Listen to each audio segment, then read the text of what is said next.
Good evening, everyone. How are we doing? Welcome to another Delkim Live on a Tuesday evening. Hope you're well. Hope you're staying home. Hope you are safe. Hope you haven't gone mad yet from being stuck in for so long. And not getting too twitchy. Hoping that we could get back out fishing.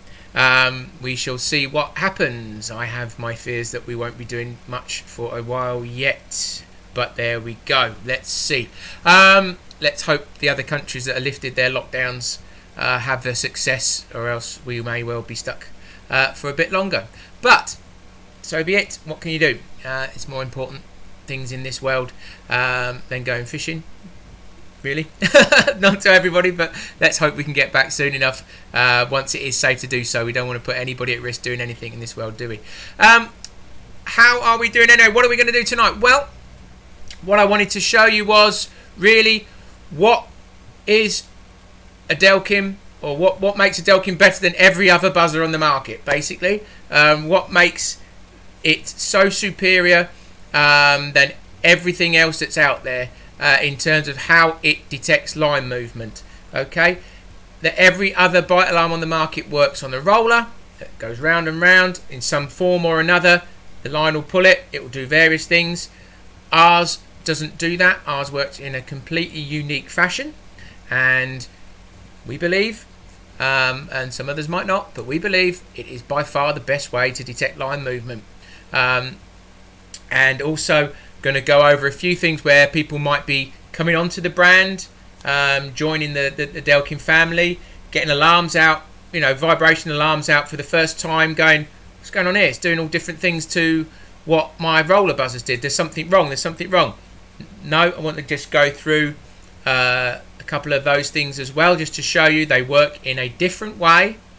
They do different things, and when I show you what I'm going to show you, you'll see there's no fault, there's nothing wrong.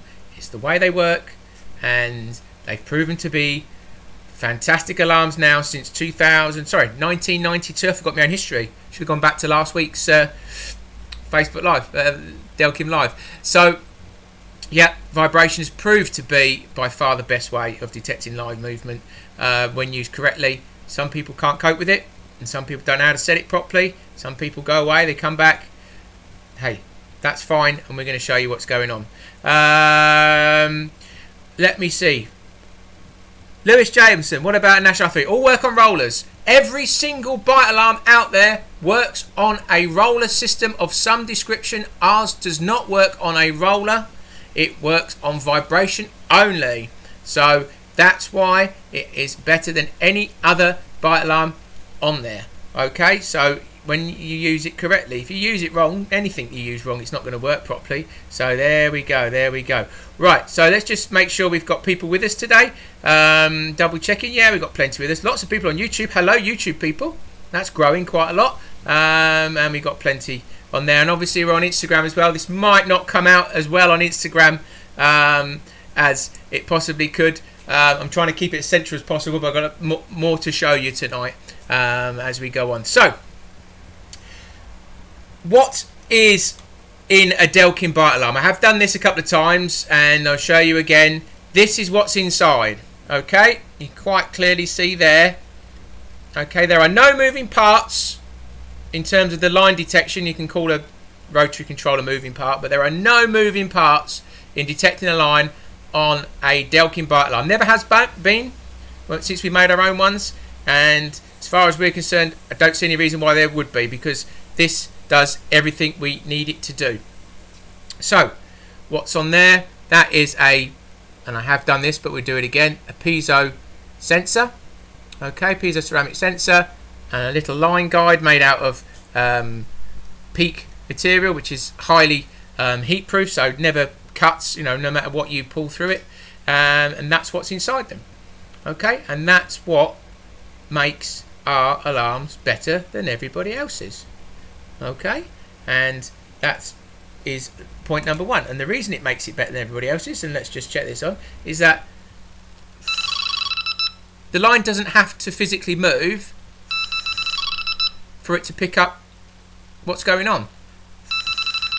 Okay, so I'm blowing on that, and that's how we test every single bite alarm that's ever left Delkim. is we crank it up to maximum, we blow on them, and if it goes into the warble, it's good to go. If it doesn't go into the warble, then the sensor might be damaged. There's something wrong with the alarm. It doesn't leave the factory, basically.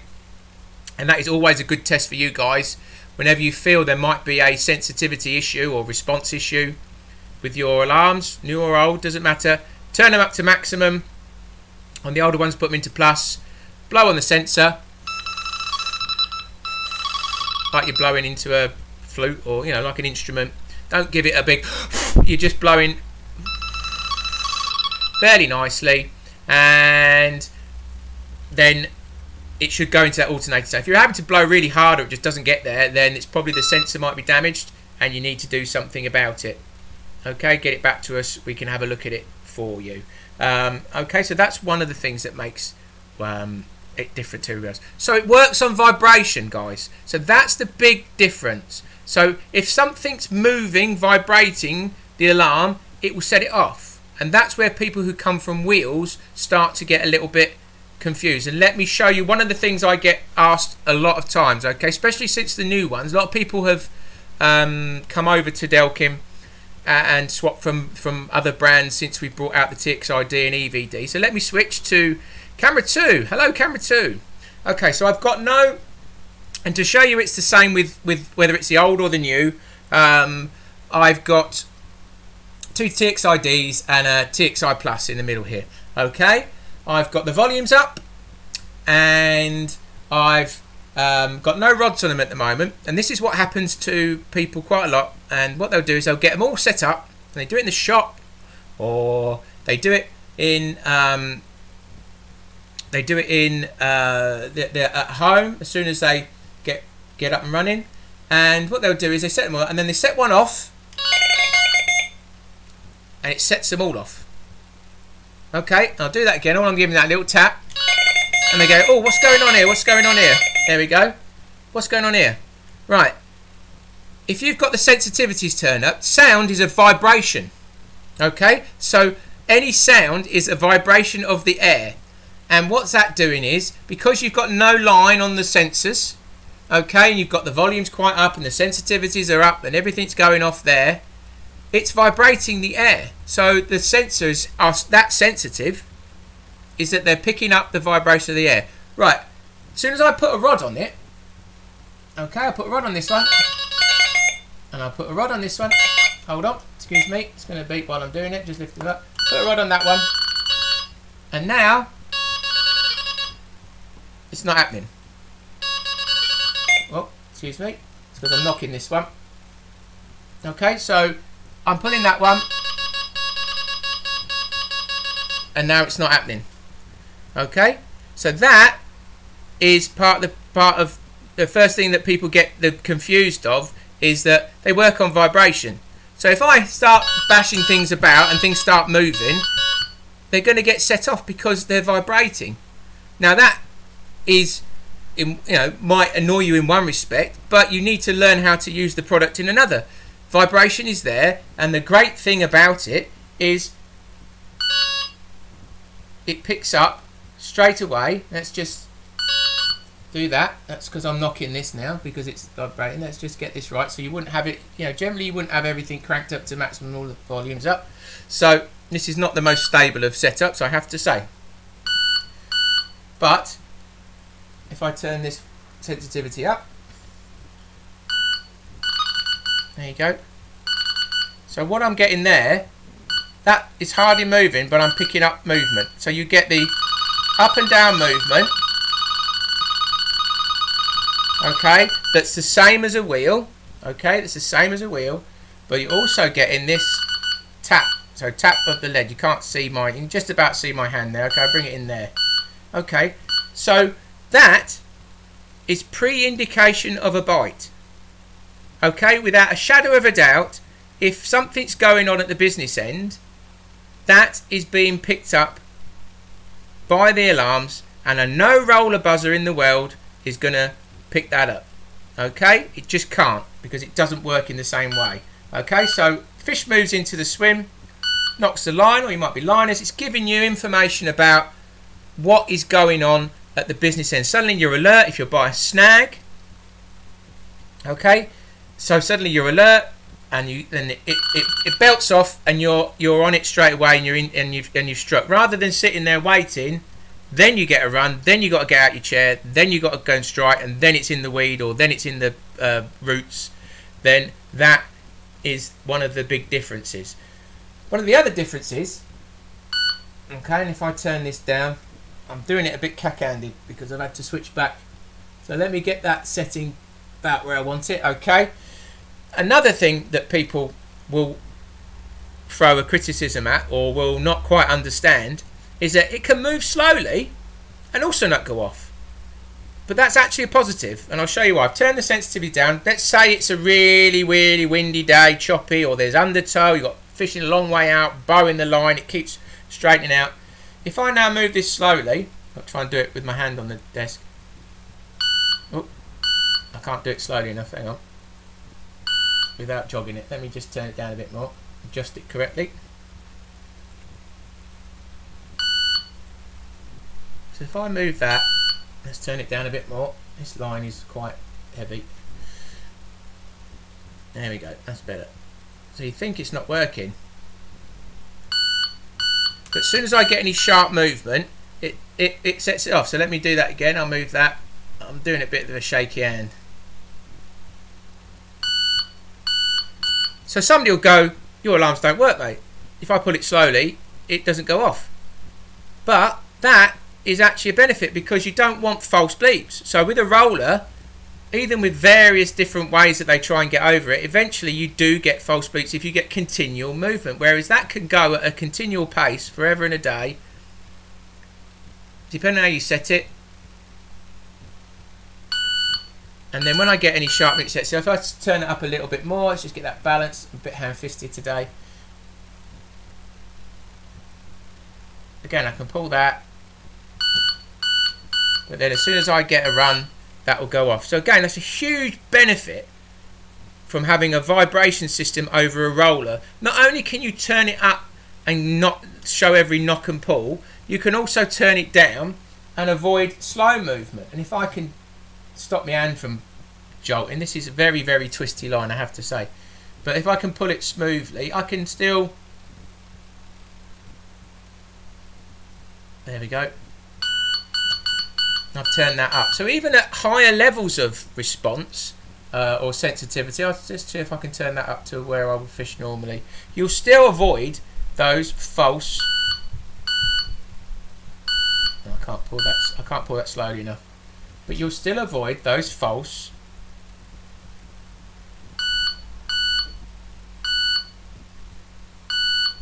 No, I can't put it slowly on that one. That's moving there, and that's not doing anything. And then, but as soon as I get any movement, so that again, that yes, skin back. That's undertow. Yes, bobbing creep, undertow, bobbing creep. You can overcome bobbing creep, and then as soon as you get any sharp movement from a fish, it sets it off, because it's not about how fast the line moves. It's not about how far the line moves. It's about how much energy is in that line. So shaking it around is different to what you can see. I'm doing it. It's not the greatest of demonstrations, but it makes a difference. That should be able to pull that. It's because I've not got it right. I should be able to pull that without it doing anything. Let's turn this one down. So it's about how it can move slowly all day when you got it set right and it's balanced. And again, weight makes a difference. Making sure you've got the right weight and everything else. That is the big difference between our alarms. And I'll pull that again. That's pulling slowly. But I've got something in it setting it off. So there it is. And then again, if I crank that right up, I can't touch that without it setting that off. I'm just tapping that line.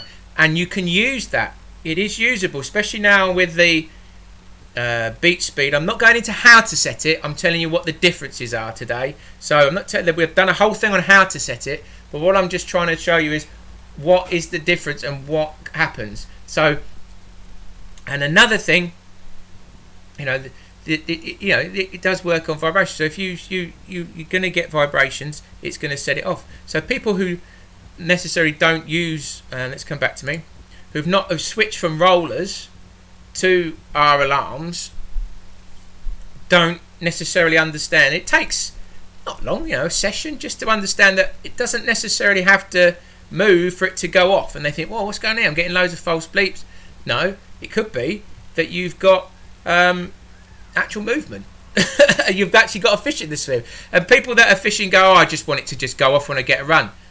Well, again, I've said this before and I'll say it again.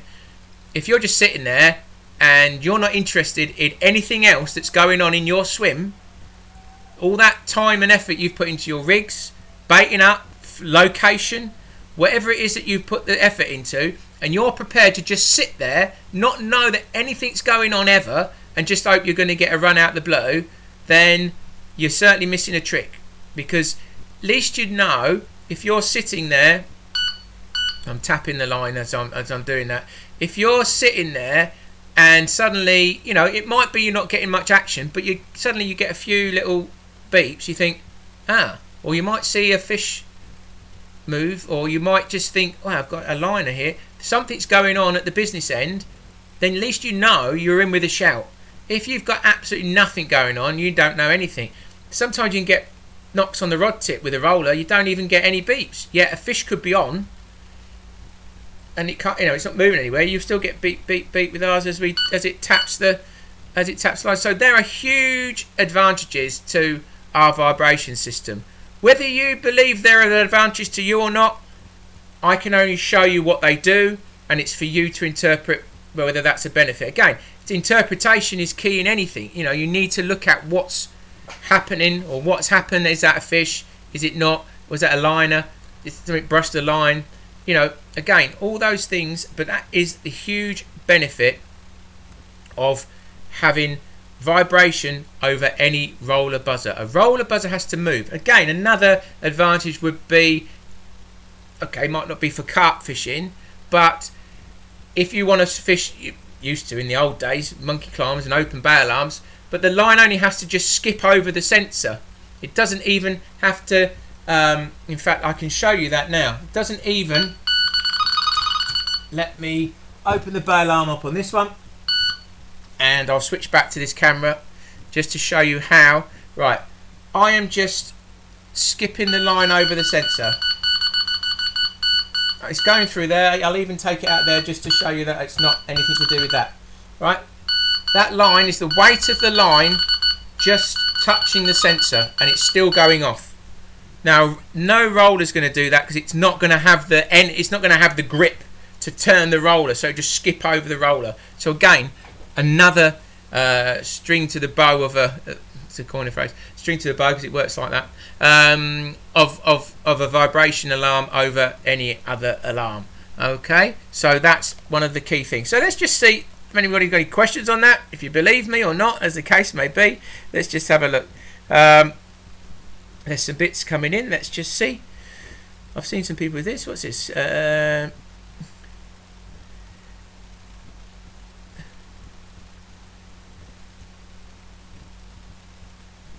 Let's have a, what's this? Carp, let me read this as it. Carp Oxford. I don't have any issue with false bleeps as it keeps me informed the alarms are functioning. Well, you can always adjust them to avoid false bleeps. That is definitely key to make sure that they're working correctly.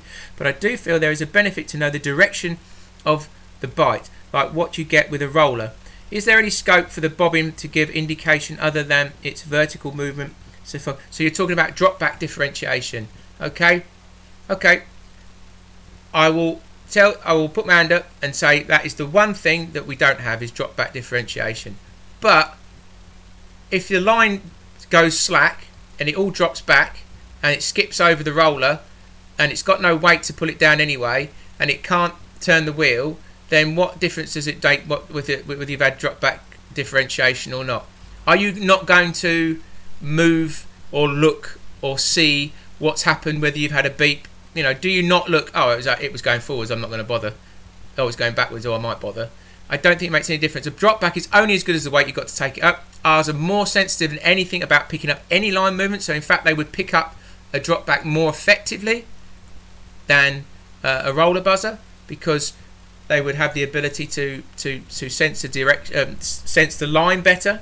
So while it doesn't tell you, and I have to say, it would be amazing if we were able to do that, and that is one of the only technical drawbacks, and we've never been able to achieve that. And it's something that technically, like the Holy Grail, is being able to have direction sensing with a vibration sensor. But because of the way that works, because it's doing that, and when it pulls the line backwards or forwards, it still oscillates. It doesn't stay in one direction, so it's very difficult to get it to detect whether it's a drop back or a forward movement. But by how it picks up more movement than anything else. So yeah, if you didn't know what direction it went, you might have to look out and see which way your bobbin went. So if that's the case, then fair enough. Yeah, me too. No problem in the rain of drive replacing. We don't have problems in the rain. It's a fallacy, as I've already said. Rain. If the rain is hitting the line, it's a vibration buzzer. So if things are bouncing around and it's really heavy rain and you're tapping things, then it might well set them off. And if it's continual rain, then you've got to turn the sensitivities down. If it's a short, sharp shower, then the new system has D&D. I've talked about that. Do not disturb. That has a function that mutes the receiver effectively to single pulses. Pop, pop, pop, pop, pop. But when you get a run or an activation that goes on for 4 seconds or more, it will set the receiver off. So I've done D&D before, and I've done it recently. I can't necessarily show it right at this second in time, or can I? Or I might be able to. Hold on. Let's just see if it's programmed in. It might be. Let me see if that's in there. I'm going to have to fiddle about. Yeah, it's working. Okay, so I can show you D&D. So D&D is by holding down push button 2 and 3. And that is D&D. And I will switch back to this camera so you can see what I'm doing. And hopefully you can see my receiver there. I'll hold it up. So now, if I'm pulling that, it's ignoring the single beats. But if I pull it continuously, there you go, it kicks in.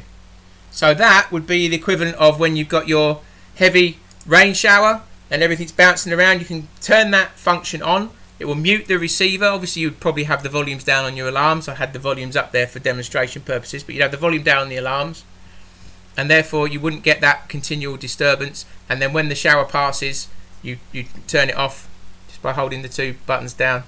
This one turns it off, or it times out after 15 minutes. So again, it's for that emergency downpour, shower that goes around. What else we got?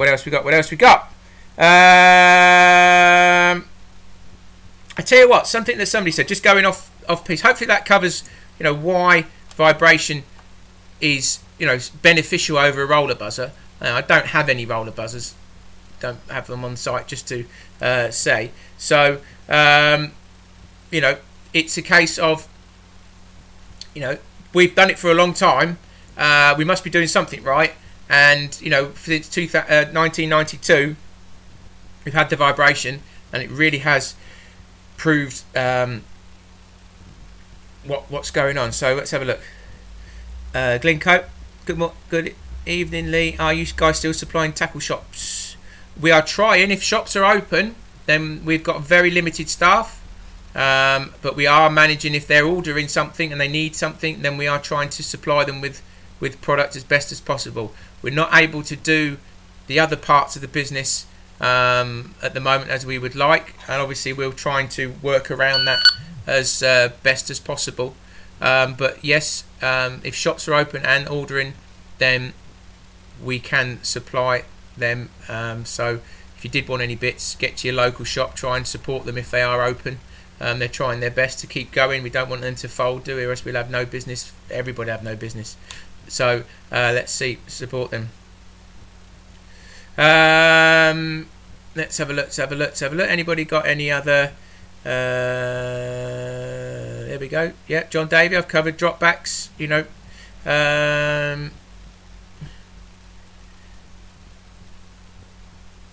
Michael Goodyear. Walk around any lake.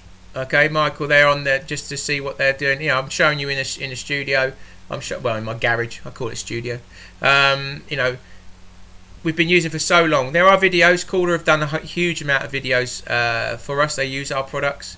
You know, that about how they're used and the best ways to use them. And there's loads of stuff on our YouTube. The fact that, you know, it's not got, I'm doing stuff here or doing stuff that we generally do sort of studio based. The fact that you got a fish on the end, it makes no difference. You can't necessarily, you could sit there for weeks to try and replicate what we're trying to demonstrate to you by pulling a bit slowly and pulling it faster and getting a knock and getting this. Yeah, I could do that, but yeah, you know, it works. And in fact, it works even better. And in reality, you can fish with sensitivities higher than I might do on the bench with a very short you know, little lead on a butt section. So yeah, you know, it works. We've been doing it for all this time. It works. Freezing up, yeah, there's another one. Yes, they do. Roller buzzers could freeze up, and that's certainly back in the day why Danny Fairbrass switched to our alarms, because he was using somebody else's and they froze. And the Delkims don't freeze. There's no moving parts, so there's nothing for them to freeze. So those of you hardened anglers that fish in the depths of winter, you know, then yeah, certainly there is no way that they would freeze. Right, just a little. Again, if you've got any other questions on that, guys, and we'll see how we get on. Right, somebody asked me today. Okay, how do I fit? This is a bit going off piece, but it's just had about receiver. How do I fit my lanyard that I get in my RXD? How do I fit it to the lanyard clip and then fit it to the receiver? So I'm going to show you. There's two ways. Okay, there's a sort of quick way, and then there's a sort of a nice neat way. So let's have a look. So what you can do first is you can feed the lanyard through the clip like that, and then you can just do it as a, right, it just pulls tight like that, just like a knot, and you can, oh yep, I've got line everywhere because I've done it off bail arm, and that'll be a mess. I've got to tidy up. So you can do that, and that just sort of loops it, and then it fits in the back of the receiver there, just slots in like that, and you can do that, and that's perfectly adequate. Pretty simple. And be easy to do, but I prefer it to do it this way. This is a bit more neat and more of a normal way of doing it. So this has got a little spring-loaded thing, so you can adjust it. Okay, all you need to do is press it down, pull out. He says, trying desperately to put it. So push it down and then pull it out, so that now one bit is free.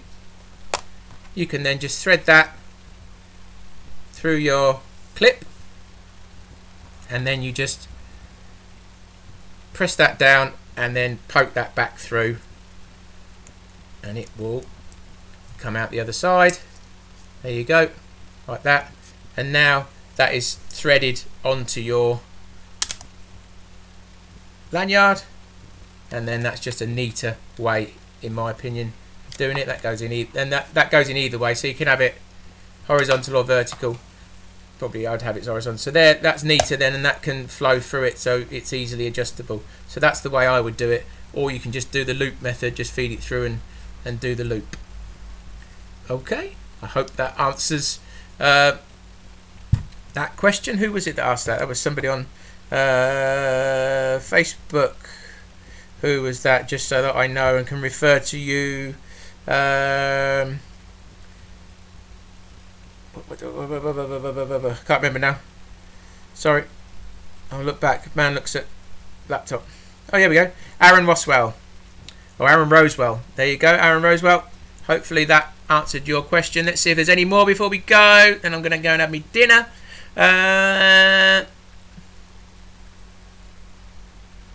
I'm ordering a yellow one. John David, I've got a yellow one. Well, you'll be one of the only about 7% people that have yellow ones. So let me go and get a yellow one then.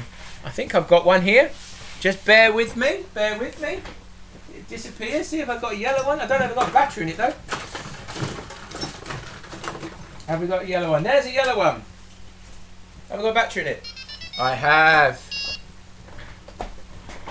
There's a yellow one. Is it on full brightness? There it is. There's yellow. Doesn't always, colours don't always show quite well on a webcam as they do with your eye, but there is yellow. That's for you, John Dave. Hope you enjoy your alarms, John. People are asking when we're going to open up again. I don't know. I know everybody's getting twitchy now. We think we're going to be out of lockdown soon. I'm not sure whether we will or not. If there are any relaxing of the rules, we will try and get back up and running. As I say, we are supplying some shops with stuff. We're very skeleton staff. Maybe once a week we're able to nip in and do something. I don't know is the answer. I want to get back up and running. Obviously, we'd like to help you with that, but it's just got to be patient, people. I know it's tough, but we've got to be patient. It's not over yet. I don't think so. Let's have a look. Any other questions before we go? Since they came out, now once you place a slim light, what are the differences between Edward Prosser? I've been using the Nightlight Pro since they came out, and now want to replace them with the slim light. What are the differences between them? I did a video. Go to our YouTube channel. All these videos are on YouTube, guys. So please make sure that you visit them, or they're still on our Facebook stream. We've done the thing on hangers. It's all on there. I went through every single hanger from the Nightlight Pros to the new ones to show you all the differences. Everything's explained on there, Edward. Please go and have a look. It's all on there, and it will do it. I can't tell you in such a short space of time. It's all on there. Yes, 9-volt batteries. We always use the 9-volt batteries. PP3s. Use Duracells. So that's skim back on YouTube. I regularly fish. So Ian Clark. I'll answer a few of these before I go. I regularly fish at about 90 to 100 yards. Would I be better off with slim lights or night lights? I like to fish slack lines too. Ian, again, look at that. The difference between the slim light and all the others is got a dual position line clip. So if you like a fixed clip, like a stow method, where every bit of movement is measured, or you want a free running clip where the line will just flow through it, that's entirely up to you. The slim lights don't allow for any more weight. They have about 20 grams maximum, and they've got a fixed and a running line clip. The others, you can have a lot more weight. You can have 60 grams on the Nightlight, and it's got a Nightlight indication set, and it's got a free running line clip. So you've got to make that decision yourself. Probably the slim light would be okay. Again, it depends, and again, what you like. Horses for courses, people like dumpy looking bobbins, so you've got to make that decision yourself. But look at the video I referred to, Edward. Everything's on there. Then you'll see exactly what they look like. That was quite a good video. One of the few that actually worked quite well. Let's have a look. Billy Scamkin. Hello. Again, what advantages does the EVD have over the original? All done on a video. Go YouTube. It's all in there. We did EV Plus versus the EVD. It's on there. Quickly, the EVD has full range of response, so not just a low end of the sensitivity range. It has a full range of response as its big brother or sister, the txi-d. It has mute. It has 2 LED brightnesses. The modes, you can have night mode, which has medium brightness and night marking, and you have day mode, which is full brightness with no night marking. Has 16 digital tones, and it comes with a hard case, so it's got a lot more features than the other one, and it's for a similar price. So it's a great product. And works all the hangers. Don't forget, everything works with the hangers. All our alarms work with the hangers. Still getting asked that, and that's good. Right, so this is Wayne Nippard. Do you fish Lee, and does your dad still go? My dad is still a very keen angler. I go sporadically. I have been semi-recently fishing. I don't have the time. I have a young child, family commitments. We do other things with the family. Fishing is not something that they're into. I've fished quite a lot as a youngster, every weekend from I can remember, from about the age of 3 up till 20. So I fished with my dad for very many years. So that's my fishing person. I've done every show. I know fishing, like, even though I don't go, I know all the things I know about fishing through being associated with all the shows and the brands, and all the people that I associate with, sort of the Calder boys and the Signet guys and everybody there. So yes, I have a strong knowledge of angling, even though I might not go as much as I probably should or could. So that's where I come. My dad is still a keen angler and fishes as much as he can. Does a lot of sea fishing, barbel fishing and carp fishing. What are the 2 Velcro strips for I received with my setup? The Velcro strips are to put your receiver on wherever you want to stick it with Velcro. You might want to stick it to a bed chair or a box or whatever you want to do. There's in the in the receiver you get a bank stick clip, a belt clip, you get a lanyard. Well, certainly in the new ones, the RXD, you get Velcro as well. So you've got all the choice of what you want to do with that. That's about it for tonight, people. I thank you very much for your time. We've run over again 5 minutes. Hopefully you found some interest in that, or people that might not have seen what the differences are between ours and rollers. And it does work. It has worked. It's worked since 1992, and it will continue to work. And the new ones work even better than the old ones. So just ask people on here. There's so many people buying the new ones now. Whether they're getting bored, I don't know, but they are really good. I don't want to keep flogging that horse, but we didn't do it for no reason. But I'll let you guys make that decision. Your TXI Pluses are brilliant. You need to make the decision what you do in the future. But anyway, Jeff Carper, here's a TXI Plus better in the rain. Is the new txi-d better in the rain? The old ones were no problem in the rain. The new ones we've even proved even better. We won award after award after award after award after award for the old ones, and we made them since 2003. And we wouldn't be here if we hadn't made good products. So the other ones, we've made them even better. They've got better mouldings, better robotic coating machinery that makes them even more water resistant, and weather tight. So never a problem. Was a fraction of a problem with the old ones, and it is a even smaller fraction of a problem with any of the new ones. Excuse me, the reliability is through the roof. So we're well happy. So anyway, good night. God bless. Stay safe. Stay home, and save lives and all that. And we'll be back again tomorrow for Wednesday's Delkim Live. Let me know what you want to talk about, and I'll try and do something. Now I've got my cameras back up and running, we'll try and do something a little bit more in depth. But have a safe evening, guys, and enjoy your time, and we'll see you again tomorrow. Cheers. Bye.